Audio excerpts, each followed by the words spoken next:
nós vamos falar um pouquinho, então, sobre São Pedro de Alcântara, né?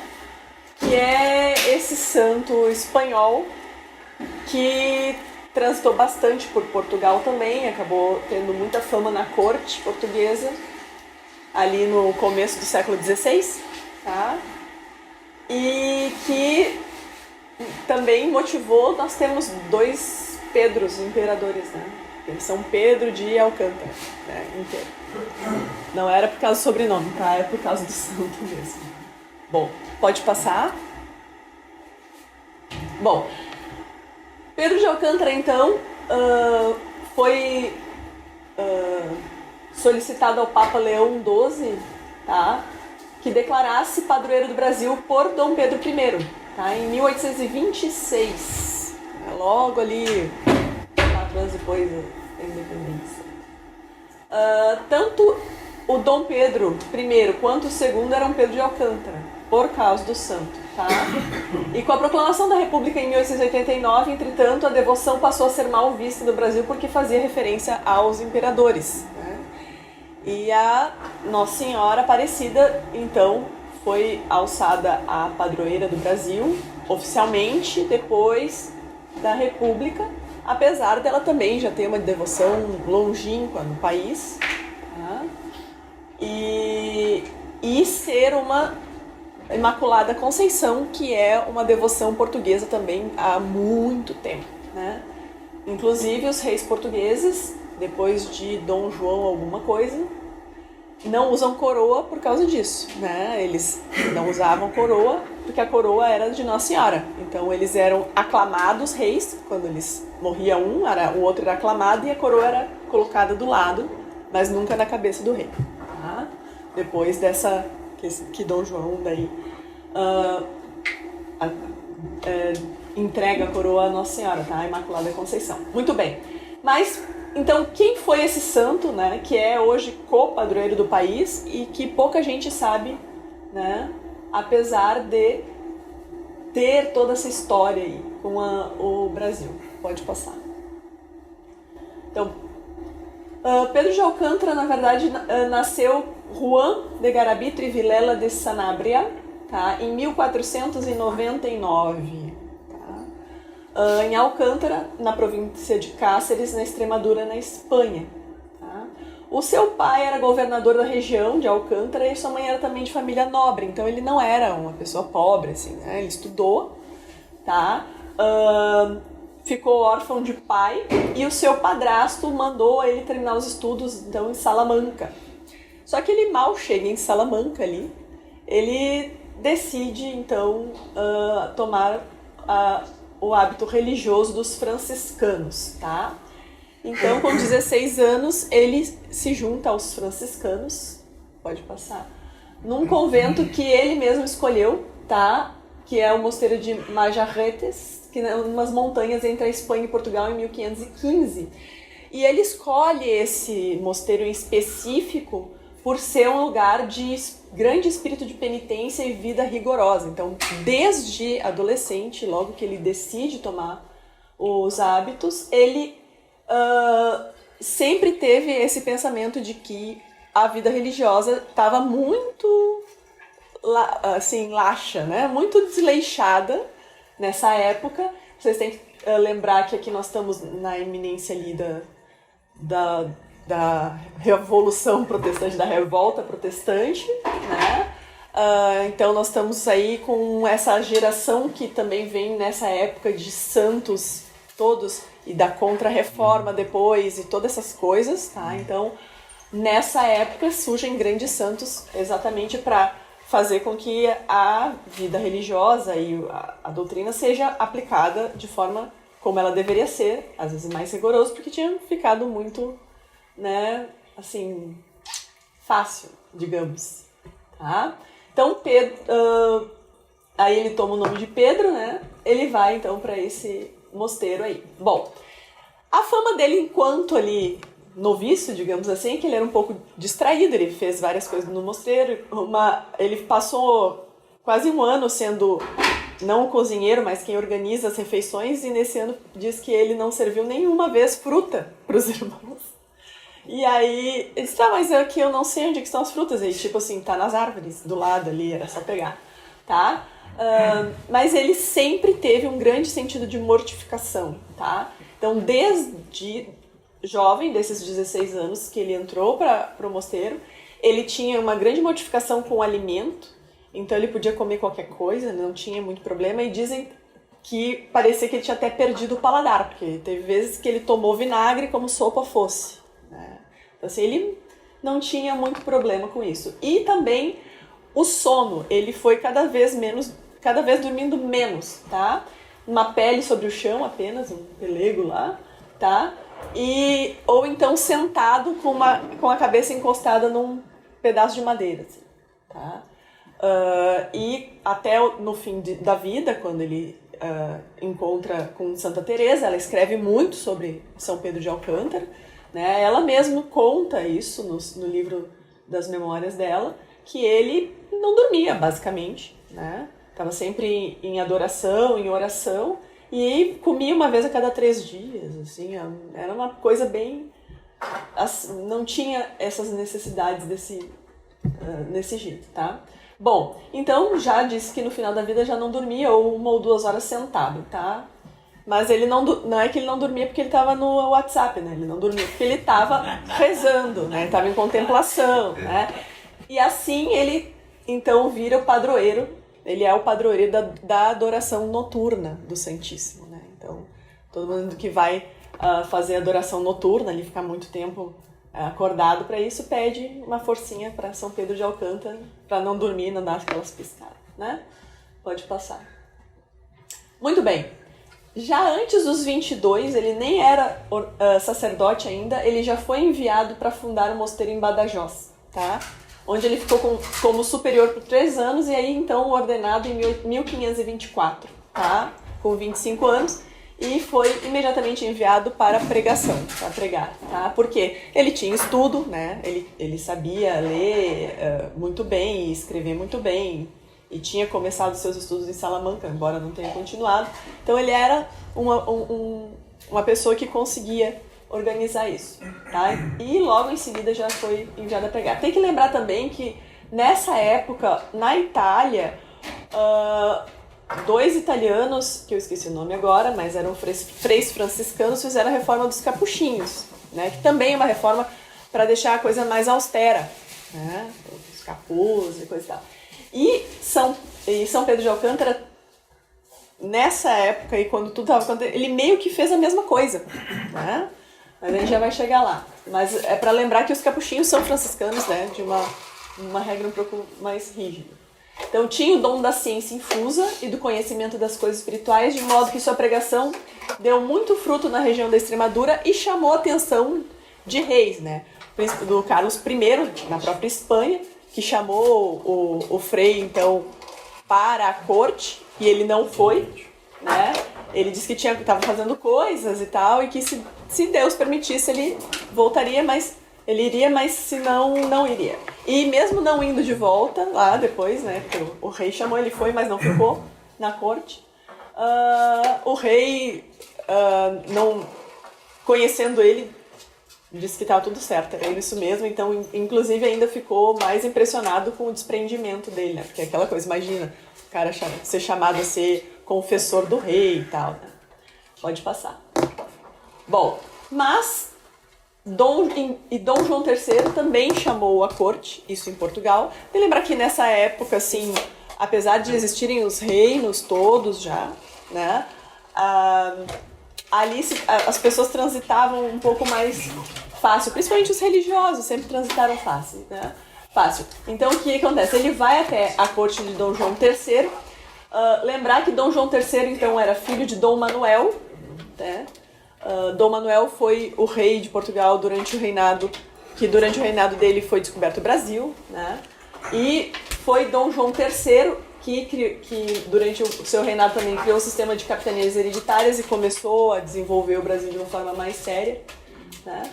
E durante a breve estada de São Pedro de Alcântara na corte portuguesa, então como confessor do rei, ele converteu muitos dos nobres. E aí que vem então a devoção dos portugueses, principalmente dos nobres portugueses a São Pedro de Alcântara, tá?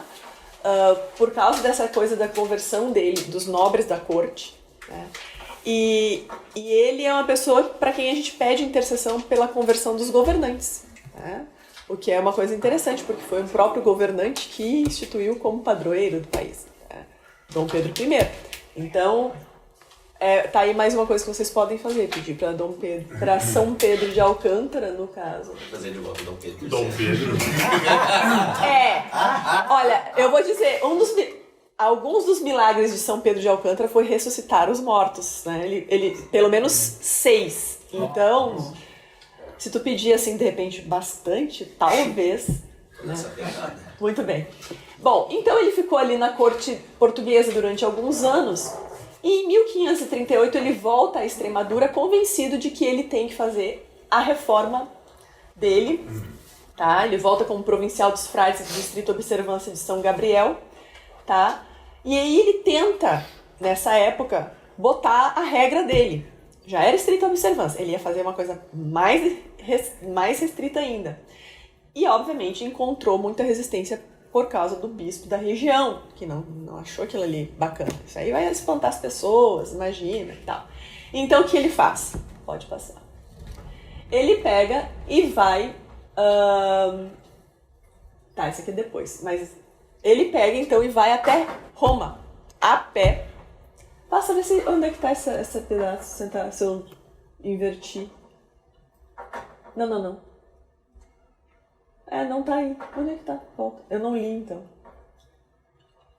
Não. Sumiu. Enfim. Eu sei que daí, então, o que ele faz? Ele vai até Roma, a pé. É agora que ele faz isso? Agora eu já tô confundindo as coisas. Não é. A primeira vez, então, ele vai para Portugal. Bom, ele estava na corte portuguesa, volta para Extremadura, não consegue fazer o que ele quer. Aí vai, então, seu parente, Frei Martim de Santa Maria, o convida, né? Bom, tu não tá conseguindo fazer o que tu quer aí, vem a Portugal e nós vamos viver do jeito que você acha que é para viver e vamos ver o que acontece. Então, ele e São João de Ávila, tá? Vão viver como eremitas, né? Então, São Pedro de Alcântara tinha essa coisa de uma vida mais contemplativa.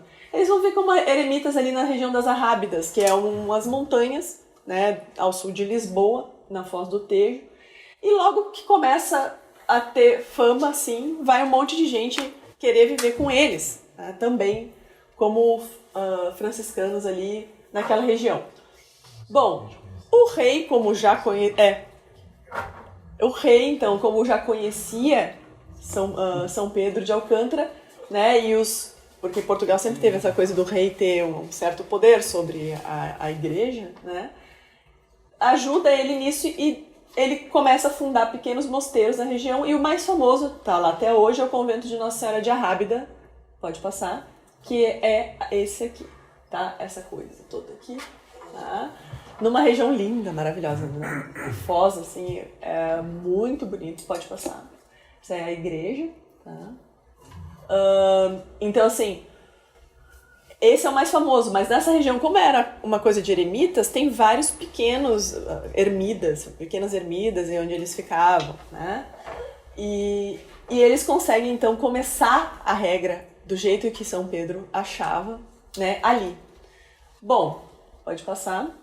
Aí ele criou um noviciado em Palhais, na região de Barreiro, né, onde ele ficou como guardião e mestre dos noviços de 1542 a 44. Bom, aí sim, ele retorna à Espanha em 1553 de novo, continua essa vida de eremita, digamos assim, vivendo em solidão, e decide que vai até Roma a pé para pedir ao Papa Júlio III, já que lá na Espanha não estavam querendo deixar ele fazer isso, né, para que ele pudesse fundar conventos dessa regra que ele tinha em mente, né, e que ficasse sob a jurisdição do ministro-geral dos conventuais, ao invés da coisa da província, né.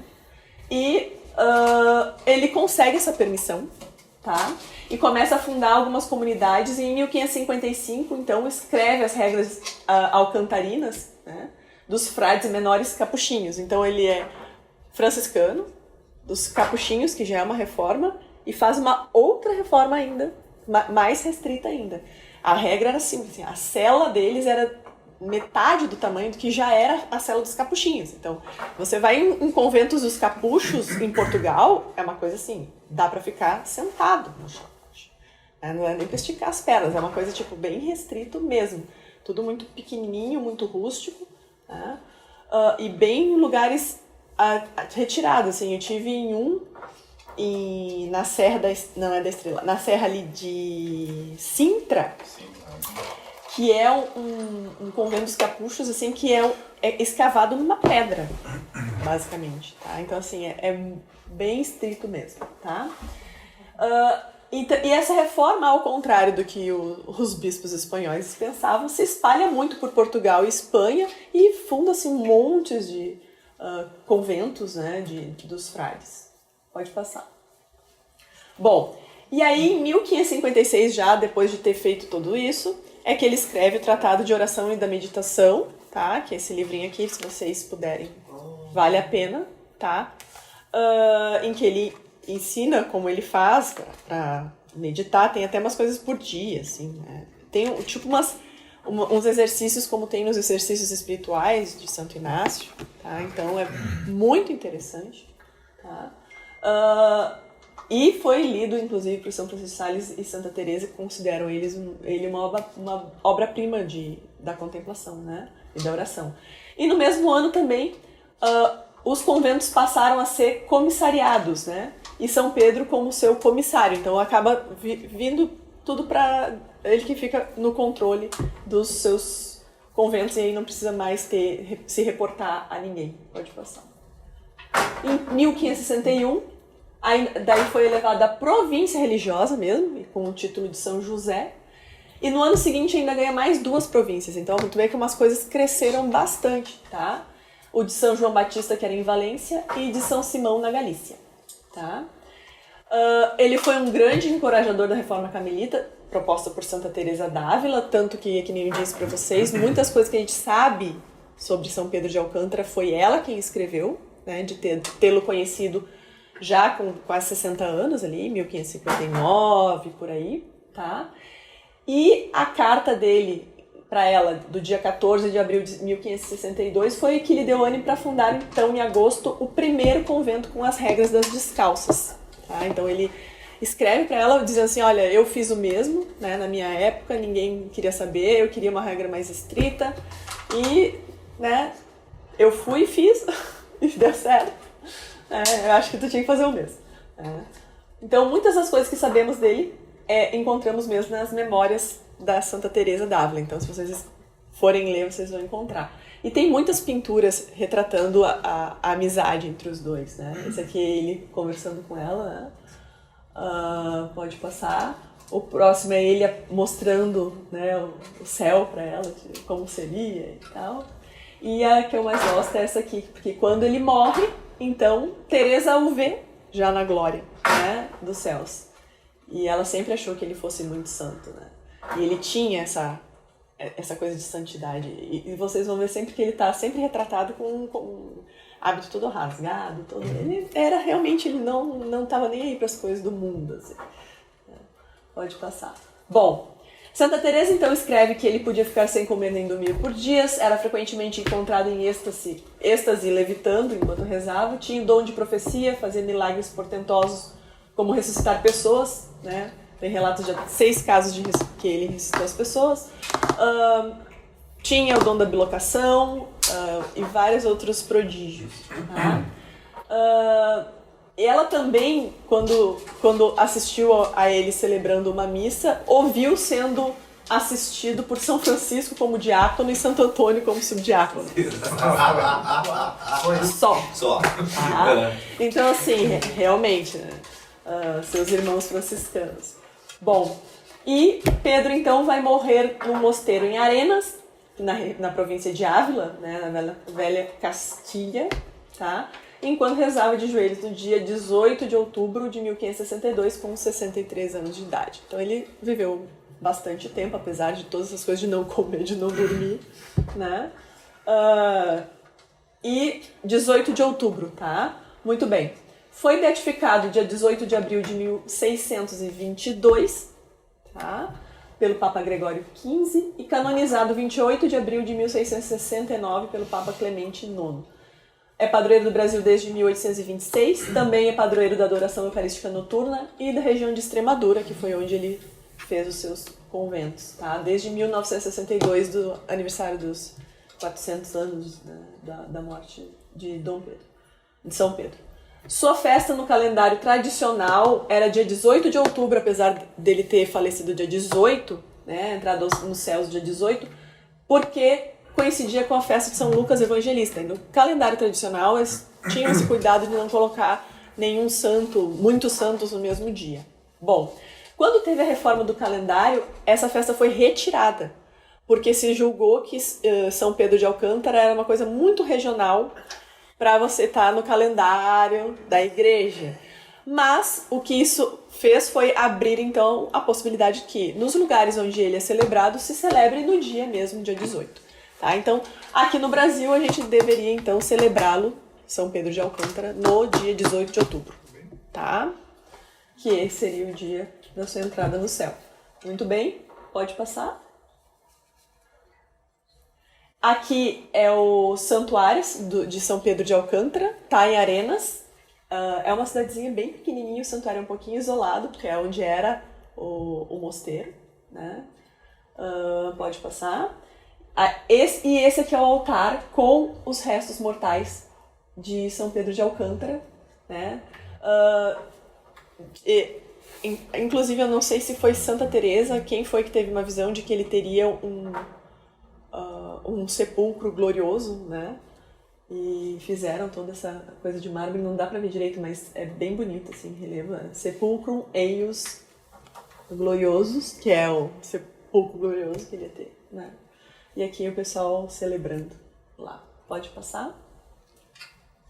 E aqui em Petrópolis, né? A Catedral de Petrópolis, que é São Pedro de Alcântara, onde estão enterrados Dom Pedro II, sua esposa, né? E a Princesa Isabel e o Conde de, tá? Estão lá. Eu ainda não fui visitar, mas eu gostaria muito. Né? Porque a cidade é bonita, a catedral é bonita e, afinal de contas, tem ali... O que é muito interessante, porque Dom Pedro I, né, está em São Paulo, no monumento. Nada a ver. Dom Pedro II está numa igreja. E a Leopoldina estão em São Paulo. Isso. Tá? Mas aqui, o Dom Pedro II e... Eu sempre esqueço o nome da esposa. Teresa Cristina, né? Sim. E a Princesa Isabel e o Conde de. Os 4 estão aí. Muito bem. Graça, só para saber, eles faleceram em Portugal, né? Então foram trazidos sim, para cá. Sim. Portugal não, desculpa, na França. Na França, sim. Foram trazidos. Então, mas eles estão ali, tá? Com certeza. Eles sim. Primeiro foi em Portugal. Isso. Dom Pedro I faleceu no Porto, tá? Com 36 anos. Faleceu No norte de Portugal, exato. Sim. Em Queluz, não no Porto. Sim. Ele faleceu em Queluz. Não foi no Palácio de Ele faleceu no mesmo lugar que ele nasceu, tá certo. Em Queluz, em 36 anos de idade, o coração dele que foi trasladado para o Porto, que foi pedido dele mesmo, tá na Igreja da Lapa. Não é sempre que dá pra ver, tá num vaso. E aí, quem mais? Meu Deus, eu tô esquecendo o nome das pessoas agora. Leopoldina tinha ficado no Rio e depois a Amélia... A Amélia acho que faleceu na França, não foi? A segunda esposa? Que ela sobreviveu a Dom Pedro. Não sei. Bom, mas enfim, e daí esses aí estão em São Paulo, no monumento. Tá? E é isso, pessoal. Alguma dúvida, alguma coisa que vocês queiram saber? Porque é um santo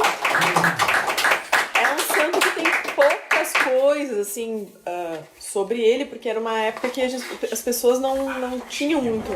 Né? Nós tivemos um mosteiro em Portugal, nessa região aí, que era capaz de ter sido fundado por ele. Não, provavelmente. Também abandonado, assim, em cima de uma falésia. Provavelmente. Provavelmente vocês foram em Rábidas. É que o mosteiro, esse de Nossa Senhora, ele foi reformado. Entendeu? Isso está abandonado, não só tem uma igreja aberta, aliás, ela é de madeira, mas é toda pintada por dentro, linda. A igreja. Barroca, maravilhosa. Sim. E eles tinham uma salinha separada, assim, para os caras ir lá, ficar lá de castigo, quando... Autocastigo, né? Sim. Quando você tinha um pecador, os caras se enfiavam naquele Sim, buraco lá. exato. Não, provavelmente sim. Porque nessa região se fundou vários desses pequenos conventos, assim. E acabou sendo abandonado. Outra coisa muito interessante, vocês sabem que em Portugal tem o Palácio de Mafra, que eles chamam, né? O Palácio de Mafra é um palácio grandioso, tem uma igreja de Nossa Senhora das Graças enorme, que começou a construir em 1711, era Dom João V, se eu não me engano, e terminou em 1717. E ele foi pensado para abrigar os arrábidos, que eles chamavam. Então, e aí, na época de auge de Mafra, eles tinham 300 freis dos arrábidos, que eles chamavam, que eram os alcantarinos. Né? E isso durou até começo do século XVIII, e aí eles saíram, voltaram para a região das Arrábidas, e aí vieram os freis de Santo Antônio. Depois eles até voltaram a Mafra, mas em 1900 e alguma coisa, quando começaram aquelas guerras liberais em Portugal, ali, quando eles matam o rei, foram expulsos, foram todos expulsos, e daí esses franciscanos todos eles foram absorvidos pelos franciscanos espanhóis, né? Eles saíram de Portugal. O pouco que eu sabia de São Pedro de Alcântara era em relação a isso, que o fato de ele ter sido considerado apagado é porque ele já tinha sido apagado pela reforma em Portugal. Exato. Então ele já veio queimado. Então, mas ele foi apagado. A devoção veio queimada. Mas na verdade ele foi queimado em Portugal depois de ter sido queimado aqui. Aqui a queima dele começou com uma república, né? Então mais ou menos na época. Mas as guerras liberais portuguesas foram no começo do século XX, 1900 e pouco. Então foi um pouco depois que em Portugal também deram... Porque na verdade dissolveram todas as ordens, né? Então... Mas enfim. Marquês do Não, Pombal foi lá no século XVIII, 1700 e pouco. Ele não chegou a dissolver as ordens, ele só meio que estatizou um pouco a mas ele, por exemplo, batalha, ele deu um tempo para os monges saírem e mandou matar quem ficasse. Bom, por causa do prédio, por isso eu estou te falando, é que nem na França, eles estatizaram o prédio, entendeu? Mas o que fazem os freis andando pela rua no lugar que está tendo revolução? Morrem, né? São mortos, né? É óbvio, tipo assim, saiam daqui que esse prédio é nosso agora. Onde é que a gente vai? Não me interessa. Os caras põem o pé na rua, liberdade, igualdade, fraternidade ou morte. Pra vocês, morte. Então... O que eu tinha ouvido falar era isso, que as convulsões lá tiraram o brilho dele e deixou de ser venerado em outros países que poderiam ter conhecido, etc. Não, ficou queimado lá. Ele ficou bem apagado mesmo e foi, não faz muito tempo, assim, século XIX e século XX. Tem um lugar em Santa Catarina que tem umas capelas em devoção a ele. Sim, vai ter uma cidade em São Pedro de Alcântara. Sim. Não, mas acho que em Laguna também. E alguns franciscanos que chegaram nas Filipinas, 1500 e alguma coisa, levaram também. Tem uma catedral nas Filipinas, eu esqueci o nome da cidade, que é dedicada a São Pedro de Alcântara. Legal. Nas Filipinas. Que é um país católico, né? Sim, as pessoas não estão acostumadas a ouvir, mas é um país bem católico. Tá? Muito bem. É isso, mais alguma observação? Essa ordem, essa variação da ordem dos alcantarinos, ainda existe? Ainda tem? Eu acho que não, porque todos eles foram absorvidos pelos franciscanos, entendeu? Então, no máximo, eles, tipo assim, viraram uns capuchinhos. Que acho que ainda existe, né? Como ordem. Tem, claro. Aquela igreja de Santo Antônio que tem no Partenon é dos capuchinhos. Sim. Pois é. Que hoje em dia também... Eu fui lá domingo passado. Dá uma olhada. Mas teve outros santos portugueses também que acabaram queimados nessa revolução. Sim, foi só todos, não, que foram. a devoção meio que sumiu do... Sim, nessa época do liberalismo, na verdade acabaram na devoção no modo geral, a igreja no modo geral. Nem eles mesmos povo de lá não tem mais noção que aquele santo existiu já. Exato. Então, assim, não é privilégio nosso ter esquecido de São Pedro de Alcântara. Sim, privilégio. Né? E é um baita santo. Na verdade, assim, o que a gente conhece mais dele, na verdade, é isso aqui, né? Aqui, tem outra, essa aqui, ó. O melhor testemunho sobre a importância do Tratado da Oração e da Meditação de São Pedro de Alcântara nos é fornecido pela rainha da Suécia, Maria Regina Cristina, que era protestante e foi convertida ao catolicismo, que assim se manifestou. Ela diz: o livro de meditação de Pedro de Alcântara, embora mais breve do que todos os que me chegaram às mãos, é contudo o que por mais valioso tenho, pois nenhum outro produziu em mim aqueles afetos que ele em meu espírito produziu. Por ele, parece-me que me esclareci no intelecto, me confirmei nas verdades católicas e abracei a vontade no amor de Deus. Ele é uma pérola que não tem preço, porque em breves lições abrange sólidas verdades. Desse livro. Tá? Vale a pena mesmo. Não tô vendendo o livro, porque eu não tô ganhando nada com isso. Mas é realmente... E vocês vejam, é um livro bem breve. As primeiras páginas, inclusive, são um pouco da vida dele. Né? Uma breve biografia. Assim. Tá precisando. Então... Milagre, basta. Quem que é essa sua? Maria Regina Cristina. Não é aquela que nasceu na Alemanha, que ela... Não, essa daí é Silvia. Essa eu não sei, essa acho que é um pouquinho mais antiga. É a Silvia. Sim, porque aquela lá, ela é protestante. Sim. Tem que ser, né, pra fazer as outras residências. Então tá, pessoal. Esse ano eu achei engraçado porque eu vi um pouco mais de repercussão, quer dizer, algum comentário nas redes sociais falando de São Pedro de Alcântara, porque na maior parte dos anos ele é simplesmente esquecido. Eu vou te dizer uma coisa interessante. Assim como começaram a ter mais interesse sobre a época da monarquia no país, Ele tem ressurgido. é engraçado, porque isso traz muitas coisas. Se teve mais interesse na época da monarquia no país, se descobriu a família real que ainda existe, se descobriu o quanto eles são católicos, né?